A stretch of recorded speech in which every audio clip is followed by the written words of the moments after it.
Hey y'all, I am back for another Health is Wealth update. I will do my best to keep this video short because I know that budget review video for September was long. If you watched that one, thank you very much.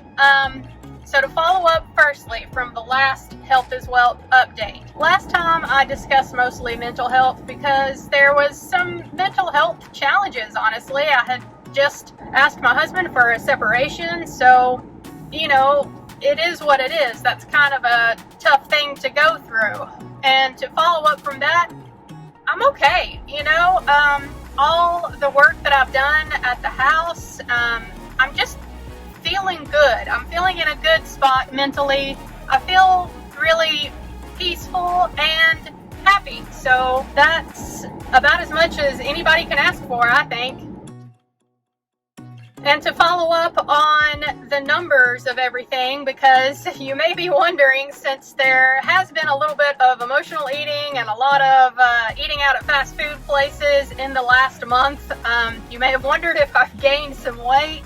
And as far as what the scale shows, truth be told, yes, I have. I am up a couple of pounds, but I do keep track of measurements as well, and overall I'm down another inch as far as my measurements go. And I mean, my clothes are fitting better, I feel better, so a couple pounds on the scale really is nothing. So I am not worried about that. That could have just as easily been some bloat from something that I had eaten that maybe wasn't the healthiest. So I'm really not worried as far as the scale goes. And to update you guys on how the holistic doctor thing is going, I'm still seeing them. They have done some more testing since the last time I talked to y'all, and we'll start with the bad news first, I guess. I was not at all surprised to learn that I have a rip-roaring case of adrenal fatigue. I will put up a little thing that shows kind of some of the symptoms of adrenal fatigue, and if it's something that you haven't heard of before and you Google it, honestly, it won't take you long to figure out that the modern medical community thinks that adrenal fatigue doesn't exist. But let me tell you, the symptoms of adrenal fatigue and what I have been experiencing, I mean, it fits like a glove. And you know what they say, if the shoe fits, wear it. And so my holistic doctor, they tested my cortisol levels, which is what they use to assess whether or not you have adrenal fatigue. Normal ranges for cortisol production in your adrenal glands do exist, and mine were very clearly way lower than what they should be. So it was clear to them that I have adrenal fatigue, and they have started me on some supplements for that. But the good thing is the supplements may help, and I don't have to take them for forever. The bad news is that the adrenal fatigue for me likely will not ever go away unless I get off of this third shift schedule. And honestly, for me, y'all, you know that that's not going to happen for me unless I become financially independent and retire early, because when it comes to working third shift versus first shift, I much prefer third shift. Even though physically it's a little bit more of a challenge, mentally I feel like the benefits outweigh it. Also, I earn more money working third shift. So taking into account all of the pros and cons of doing third shift versus first shift work, for me, I would much prefer to stay on third shift. So, you know, it is what it is. But me being on a third shift schedule, I work every week at least Tuesday, Thursday, and Friday nights. So I am constantly asking my body to flip-flop between a night shift and a day shift schedule. So it's kind of no wonder that my adrenal glands are a little tired. I mean, that really explains why I can drink enough caffeine to kill a kindergartner and then sleep for 12 hours, you know? I don't doubt for a second that adrenal fatigue is real, and it's something that I'm gonna have to just deal with as best as I can. So that's kind of the bad news there as far as what they found. I'm not surprised, and it just sucks that it probably won't ever really go away until I fire. So, I mean, hey, that's just one more reason for me to try to fire ASAP, you know? For the good news, they did some more tests and ran most of the lab work that they did over again when they first started seeing me. And overall, a lot of things have improved. So I'm very encouraged there. When they first started seeing me as a patient, I had low blood sugar, and it's chronically low, so that's something that I'm always going to have to deal with as well. I got to make sure that I'm eating something at least every 2 or 3 hours so that my blood sugar levels don't get too low. That is something that also can contribute to overall just how you feel and your energy levels as well. And that's something that has improved, actually. But I still have to be mindful of that going forward. Also, when I first started to see them, my potassium levels were low, and not just functionally low. A holistic doctor uses a lot narrower set of lab ranges than what your primary care physician would use. It was lab low. So I didn't have to do any potassium supplementation, though. I just had to be mindful of what I was eating and try to eat some more potassium-rich foods. And so, I started doing that when I found out that my potassium was struggling. And they retested it. That is also now normal. But the thing that I am most encouraged about overall is my thyroid labs. Y'all, I am just super pleased with how my thyroid functions are doing. I first got diagnosed with hypothyroidism from my primary care physician just based off of my thyroid stimulating hormone being high on my lab work, which just means that my body is asking my thyroid to make more hormones. So when that tests high, it means that your thyroid is hypofunctioning.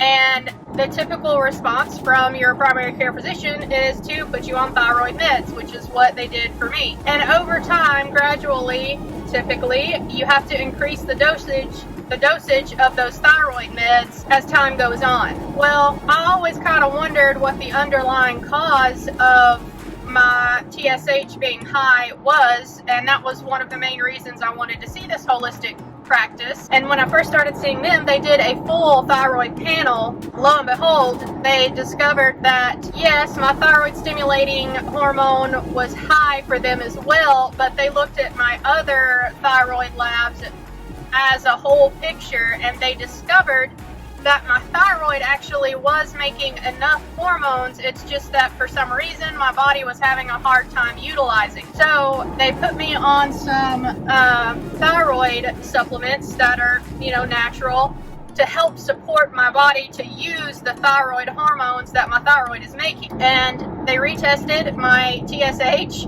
and y'all, that has come way down, and I'm encouraged with that because simultaneously I have also been decreasing my levothyroxine dose as time has gone on. So when I started seeing the holistic doctor, I was on 75 micrograms of my thyroid medicine. I am now down to 12 micrograms.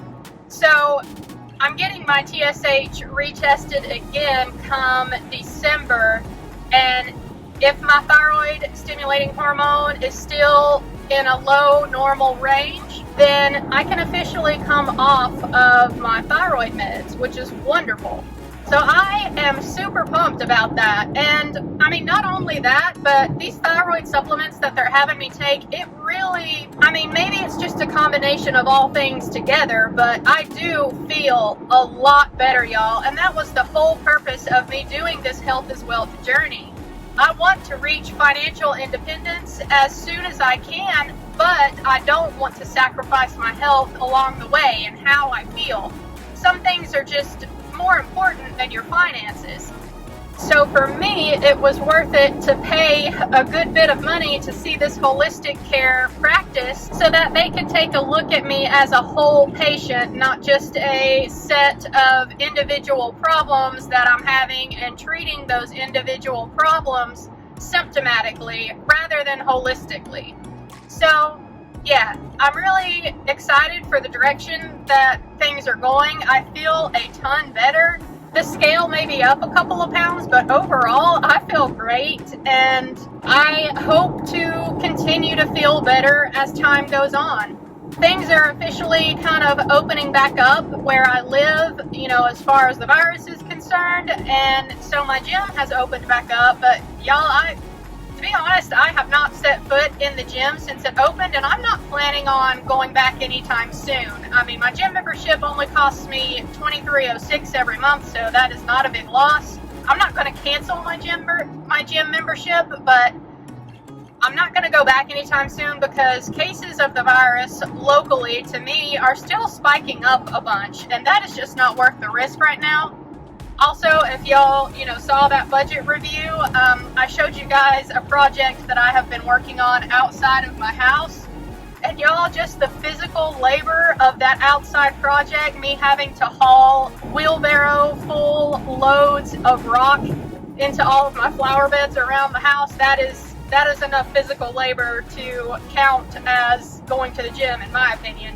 So yeah, overall, things are looking up, and really the only things that I have to watch going forward are, trying to take care of my adrenal glands as best as I can, considering my crazy work schedule I have, being mindful of my overall blood sugar levels, and also, one thing I did forget to mention is that my overall protein levels were kind of trending down. They weren't low, but that is something to be mindful of as well. So for me to combat that, I'm just going to add a little bit more whey protein into my coffee whenever I make my coffees, and that should help boost it back up a little bit, hopefully.